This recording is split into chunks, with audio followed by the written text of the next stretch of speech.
Graça e paz, igreja, mais uma EBD em casa, e a bola da vez é a carta aos Hebreus.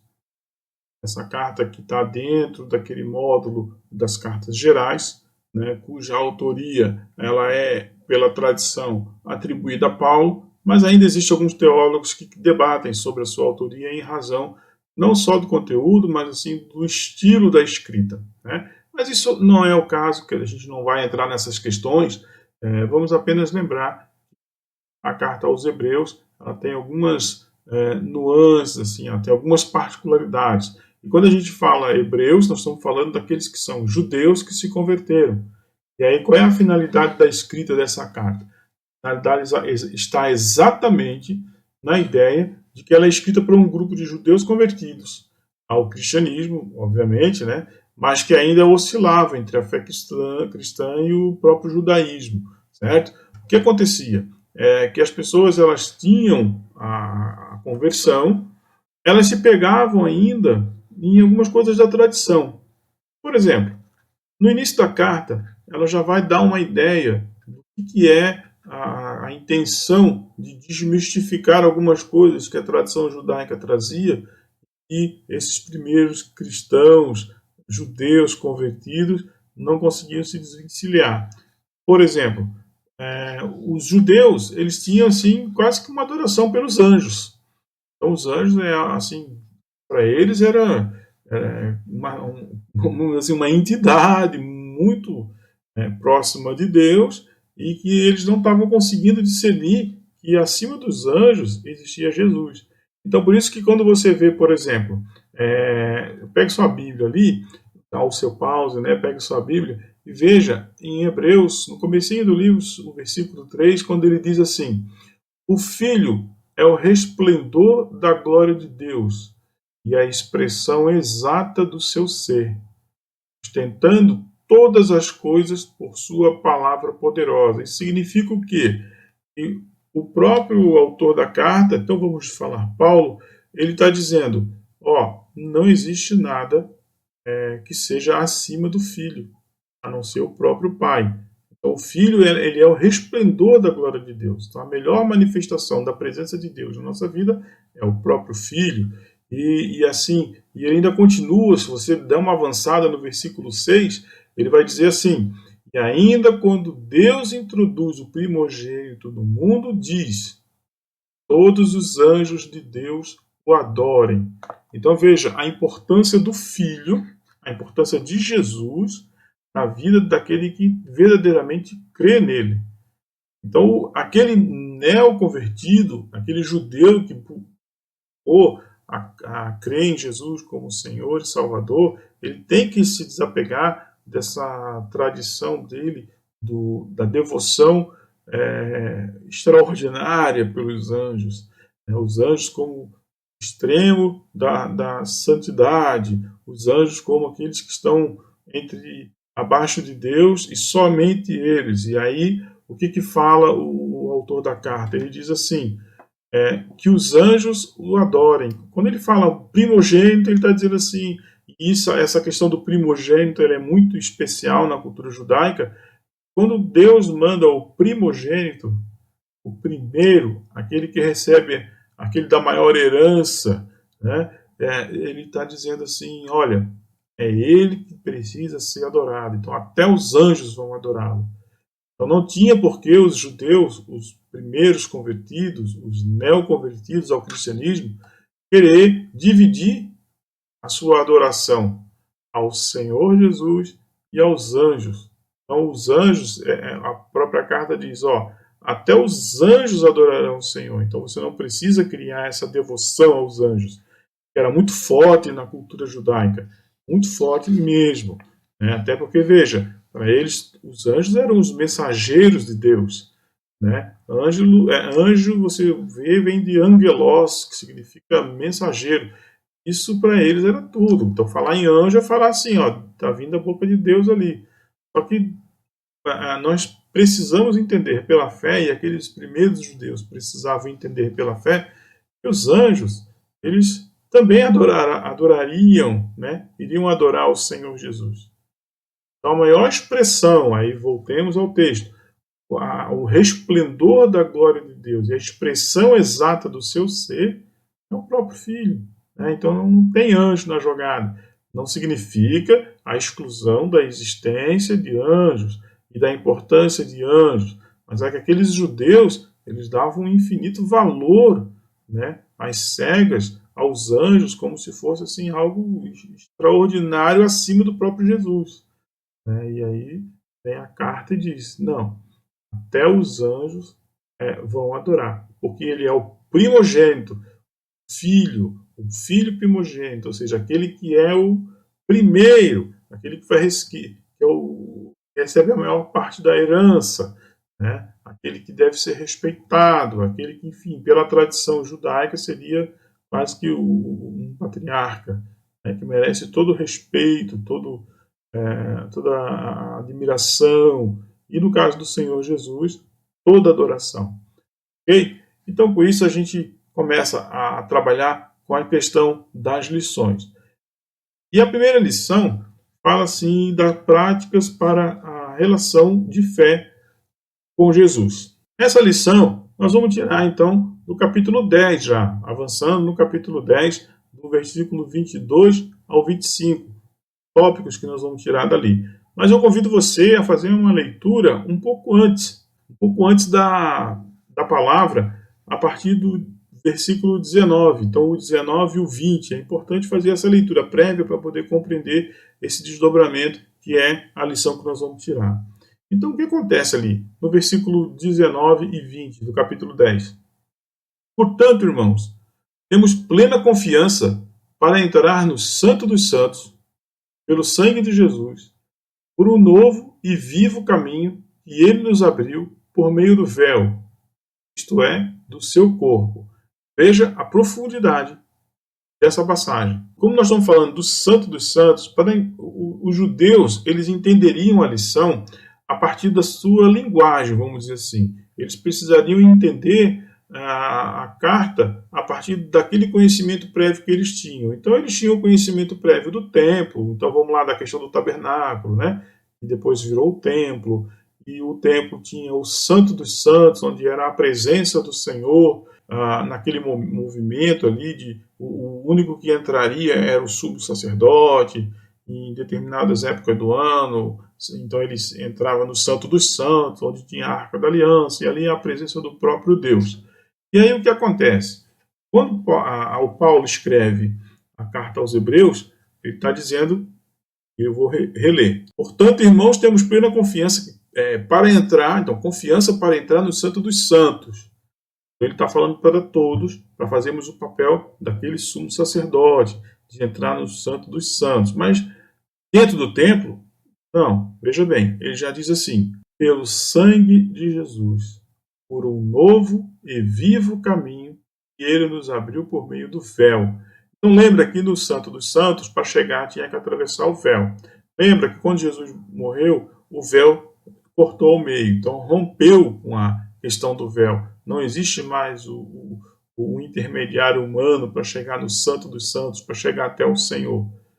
E aí, então, a carta ela provoca, tenha confiança para entrar no Santo dos Santos, ou seja, tenha confiança para chegar no Senhor, porque o véu que se rompeu, veja bem, para afirmar a leitura aqui, por um novo e vivo caminho que ele nos abriu por meio do véu, isto é, do seu corpo. Então o véu, quando foi rasgado, quando foi entregue o corpo, foi derramado sangue na cruz, ali é o novo caminho para o Santo dos Santos.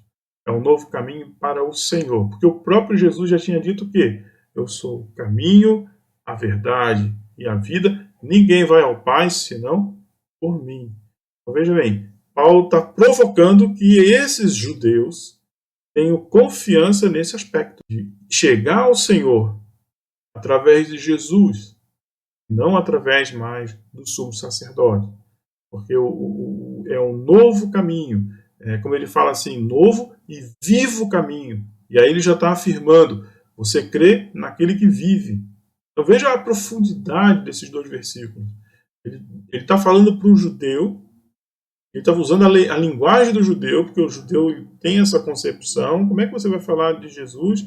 É como Jesus falando em parábolas para nas suas pregações. Ele pegava elementos que as pessoas enxergavam, era palpável, elas conseguiam raciocinar. Ele está falando para os judeus assim também. Ele está falando assim, tenha confiança para entrar no Santo dos Santos, mas por um novo e vivo caminho.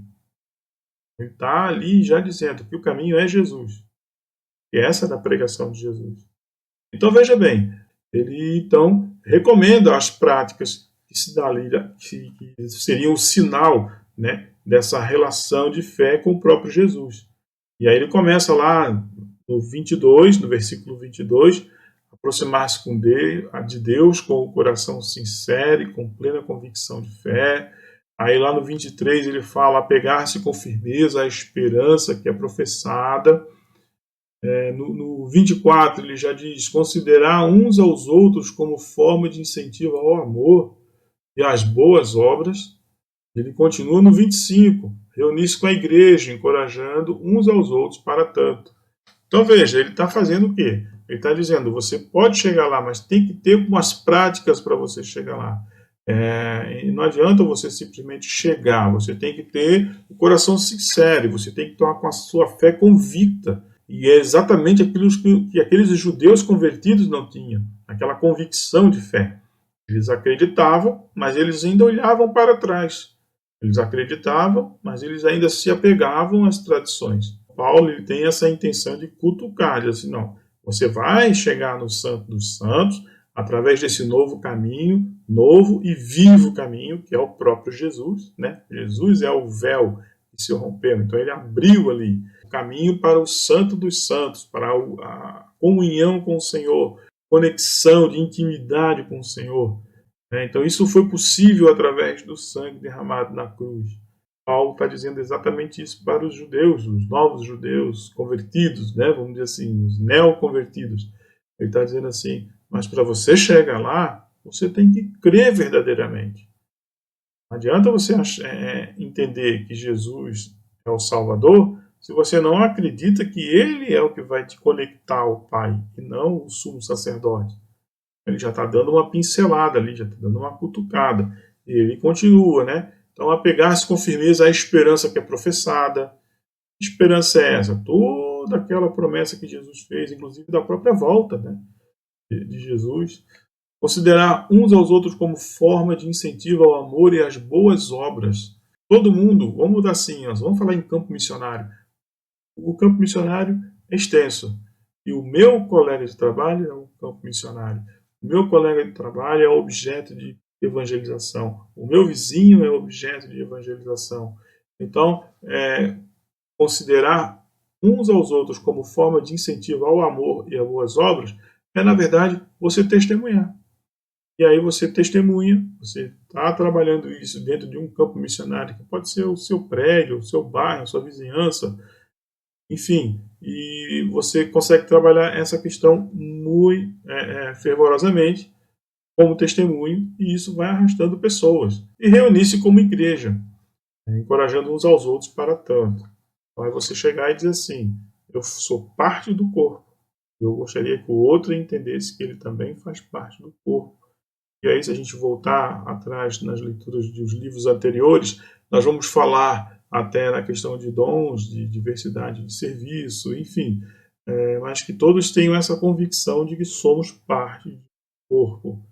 Okay? Então, a primeira lição fica registrada essas questões. A segunda lição, ela vai trabalhar, dentro da nossa proposta, né, de 3 lições, ela vai trabalhar esse aspecto, livrar-se de tudo o que atrapalha e do pecado que nos envolve. Então, se queremos ter uma relação íntima com o Pai, como já falamos anteriormente, se queremos chegar no Santo dos Santos, queremos ter essa intimidade com o próprio Senhor, através desse caminho novo e vivo chamado Jesus, nós precisamos, então, nos livrar de tudo que atrapalha e do pecado que nos envolve. Porque exatamente isso é que nos impede de chegar até lá. Isso é o que impede de ter essa conexão com o Senhor. Então nós precisamos buscar esse rompimento com essas coisas que atrapalham. Então, se você, por exemplo, se você permanece com os olhos voltados para o Senhor, que é, na verdade, o autor e consumador da fé, e suportou a cruz e está à direita do Pai, veja, no capítulo 12, versículo 2, fala isso. Você consegue buscar a conexão com o Senhor. Você consegue buscar a conexão com o Pai. Mas você precisa estar focado. O que ele quer dizer é mais ou menos isso. E aí eu fiz um pequeno texto que diz assim: se todos somos chamados a sermos imitadores de Cristo, cabe lembrar que ele não desistiu diante das dificuldades.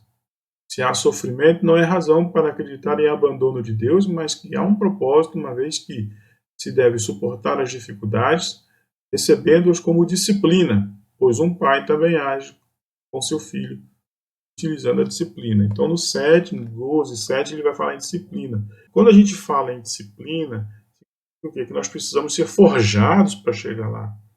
Então, quando a gente diz assim, que livrar de tudo que atrapalha do pecado nos envolve, nós estamos exatamente falando isso. A gente vai se livrando, mas não significa que nós estamos sendo poupados. Veja, não estamos sendo poupados.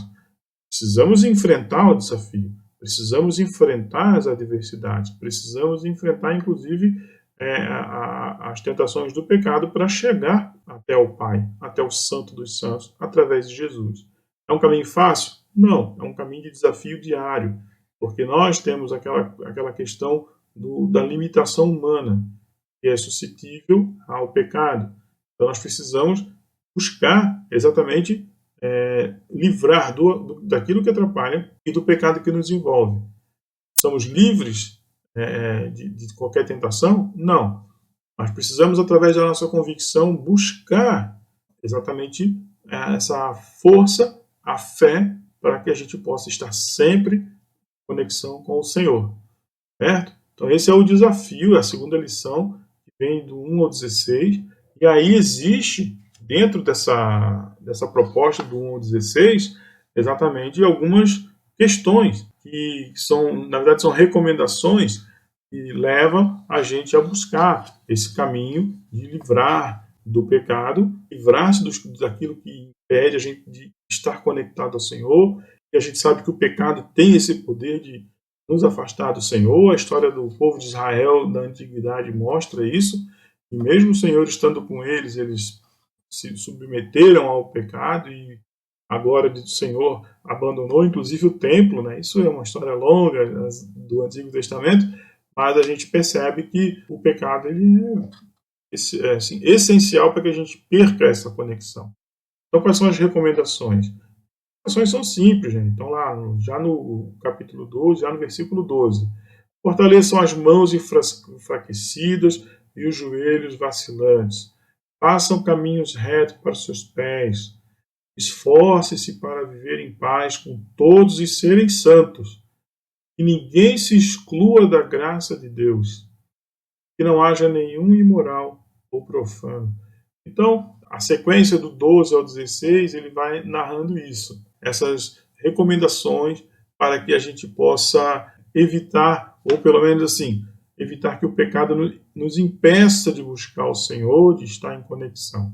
Então, isso são coisas que atrapalham. Então, se a gente voltar naquilo que eu tinha falado, fortaleçam as mãos enfraquecidas e os joelhos vacilantes. Ele está falando exatamente assim, na questão, se a gente for falar numa leitura mais simples, na questão da oração. Que a oração é que nos conecta. Quando fala em joelhos vacilantes, é aquele joelho que não quer dobrar. Outra forma, façam caminhos retos para os seus pés, ou seja, não se permita desviar. Ele quer mais ou menos dizer isso. Esforce-se para viver em paz com todos e serem santos, porque a paz ela é própria do Senhor, né? Se você está em conflito, você acaba gerando, tanto em você quanto no outro, sentimentos que não são de Deus, sentimentos que não são provenientes da vontade de Deus. Né? E quando fala em serem santos, é buscar verdadeiramente a santidade. Né? Uma vez que já entendemos que fomos justificados, precisamos então buscar o caminho de santidade. E ninguém se exclua da graça de Deus. Então veja, aí já tem aquela ideia assim, Deus não abandona. Nós é que nos abandonamos de Deus. Veja como é sutil essa palavra, mas ela é fundamental para a gente entender que o movimento não é de Deus, o movimento é nosso. Quando a graça de Deus sai, quando a glória de Deus sai, é porque nós é que nos esquivamos dela. Nós é que nos abandonamos dela. Então veja como a carta ela é positiva nesse sentido. E que não haja nenhum imoral ou profano, então que não seja nenhum dos cristãos, então nós que somos parte de um corpo, que não exista entre nós ninguém que seja imoral, ninguém que seja profano, ninguém que acabe gerando conflitos ou propagando falsas doutrinas, ou, enfim, criando o falso evangelho, vamos dizer assim, né? Eu gosto de usar o termo o evangelho de conveniência, né? Você tem que estar submetido ao evangelho e não submeter o evangelho a você, porque senão você está no evangelho de conveniência ou propagando uma teologia de conveniência. Então você começa a se adaptar e tal. Então isso é profanação do próprio evangelho. Praticamente faz parte de uma imoralidade de fé, né? Dentre as ações ditas e julgadas, compreendidas como imorais, certo? Então, para a segunda lição, então essas recomendações para que a gente possa nos livrar de tudo que atrapalha, e do pecado que envolve a gente. E a terceira lição, que nós vamos para encerrar, ela vai trabalhar a questão relacional. Ou seja, você é cristão, você tem que então ter a tua convicção de fé, você tem que afirmar essa fé para se conectar ao Santo dos Santos, ao Senhor próprio Deus, através de Jesus, o único caminho. E aí a gente viu que o caminho, o novo caminho, novo e vivo caminho, né? Acho que bacana isso, um novo e vivo caminho. Então, Jesus vivo, aquele que ressuscitou. E a gente, então, nessa terceira lição, a carta ela vai trabalhar a questão relacional, do capítulo 13, do 1 ao 17. Se você pegar a sua palavra, você vai perceber que existe N observações relacionais, né? Então já começa no capítulo 13, já no versículo 1, que o amor fraternal seja constante. Olha, isso pode parecer uma coisa simples, mas ela tem um significado muito importante. Então, quando você fala assim que o amor fraternal seja constante, você está dizendo assim, que o amor nunca acabe. E por que a gente tem que ter essa convicção do que o amor nunca acabe? Porque até a gente vê, por exemplo, Jesus, quando ele estava falando o discurso escatológico de Jesus, ele diz assim que por causa da iniquidade, o amor de muitos esfriará. Então veja, antes daquilo que Jesus tinha falado lá atrás, a carta, escrita bem depois, ela pede que o amor fraternal ele se fortaleça, que o amor fraternal ele esteja sempre presente, que você acabe vivendo o amor fraternal de forma constante. Paulo já tinha a ideia de que um dia chegaria o final dos tempos e que o amor esfriaria de muitos por causa do pecado. Então, se ele ajudasse a preparar um grupo de pessoas e isso fosse se multiplicando de uma forma que o amor fosse constante e não se esfriasse, ele ajudaria pelo menos a garantir a salvação daqueles. Então veja, é muito importante isso. E aí ele fala na questão do versículo 2, ser hospitaleiro, de lembrar dos aprisionados e maltratados, honrar o casamento. Ele também fala de livrar-se do amor ao dinheiro e contentar-se com o que se tem, no versículo 5. Veja bem, aqui nós não estamos falando assim de uma pessoa que, então eu não tenho dinheiro, então beleza, eu vou ficar por isso mesmo. Não, ele está exatamente dizendo assim, que você não deve endeusar o dinheiro, esquecer do mundo, esquecer da convivência com seus irmãos, por causa do dinheiro. Então, o contentar-se com o que tem é exatamente para acreditar na providência de Deus, para acreditar que o que você tem, Deus está te dando, Deus te deu para cuidar. E não dizendo assim, você então não pode ter dinheiro porque dinheiro é horrível. Mas é o amor ao dinheiro que ele está falando. Então, quando a gente fala assim, amor ao dinheiro, nós estamos falando assim, nós estamos buscando o conceito praticamente de idolatria. Que você deixa de ter amor pelo Senhor e passa a ter amor pelo dinheiro. E aí, quem tem amor pelo dinheiro faz qualquer coisa para tê-lo. E aí, quando você troca o seu Deus pelo dinheiro e faz qualquer coisa para tê-lo, e aí esse qualquer coisa não é uma coisa positiva, uma coisa boa. Sempre é roubar, passar a perna, o jeitinho brasileiro, enrolar alguém para você ter mais dinheiro, porque daí você não quer saber como você vai conseguir. Você apenas pensa em que você vai conseguir ter o dinheiro em abundância, porque você ama o dinheiro, ama o material. Isso é idolatria, isso é abominável. No versículo 6, ainda aqui do capítulo 13, ele coloca assim: ao lembrar-se dos bons líderes, imitando-os na fé. Imitando-os na fé. Bons líderes, imitando-os na fé. Estou repetindo isso para a gente entender que não é uma questão de, ok, eu tenho um líder e aí tudo que ele faz eu faço. Não, imitando-os na fé.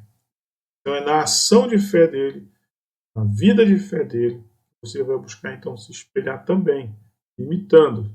Porque certamente, se ele está fazendo a coisa correta, ele está imitando Jesus. Ele está fazendo aquilo que o mestre fez e que o mestre orientou a fazer. Então é como se fosse assim, uma corrente do bem, né? O mestre faz coisa boa pela fé, em nome da fé, e pela fé, vamos dizer assim, e você vai nessa onda, vai reproduzindo, e vai, porque o que ele está fazendo é, na verdade, a reprodução daquilo que Jesus pediu que fosse feito. E aí, no versículo 9, tem uma orientação muito interessante: evitar os ensinos estranhos, que o coração seja fortalecido pela graça. Então, veja, mais uma vez, nós estamos falando em convicção de fé. Confiar na graça, e não em ensinos estranhos. Quando ele fala em ensinos estranhos, ele está falando de um grupo de judeus, que ainda está ligado à tradição judaica, né? Os judeus que se converteram, mas estavam ainda vinculados à tradição judaica, e sofrendo influência de falsas doutrinas, sofrendo influência de pensamentos filosóficos que eram muito correntes na época. Então ele diz: calma, evite os ensinos estranhos, né? Que o coração seja fortalecido pela graça. Então não é aquilo que o homem escreve que vai te fazer melhor ou vai lhe fazer mais capacitado, mas a graça de Deus vai te manter em pé e forte, a própria graça. E no 17, obedecer os líderes e submeter-se à autoridade deles. E aí aqui existe um leque gigante para a gente pensar e refletir. E isso demandaria mais uma aula, mas eu vou tentar resumir da seguinte forma: nós precisamos orar, apenas orar. E se estamos inseridos dentro de um contexto humano e que tem regras a serem seguidas, vamos seguir as regras. Então, se nós vamos falar assim numa questão mais de conduta do governante, aí é outra história. Porque, ou da autoridade, vamos dizer assim, né? Porque ele fala em autoridade. Aí é outra história. Mas, por exemplo, se o policial, ou o delegado de polícia, ou o juiz, ou o prefeito, ou o governador, se eles são corruptos, se é uma conta que eles vão pagar. E não é porque eles têm más ações, eu vou me achar no direito de desrespeitar a lei, de desrespeitar a autoridade, de desrespeitar aquilo que ele representa. Eu não sou obrigado a concordar com as suas ações, mas eu respeito as ações, desde que elas sejam para o bem comum. Eu não digo roubo, né? Furto, desvio de verba pública, nada disso. Eu estou dizendo assim, que se existe uma autoridade, ela é uma autoridade dada por Deus, porém, o homem, diante do poder, ele se corrompe. Aí é uma conta que ele vai pagar lá com Deus, uma conta que ele vai ter que acertar depois, né?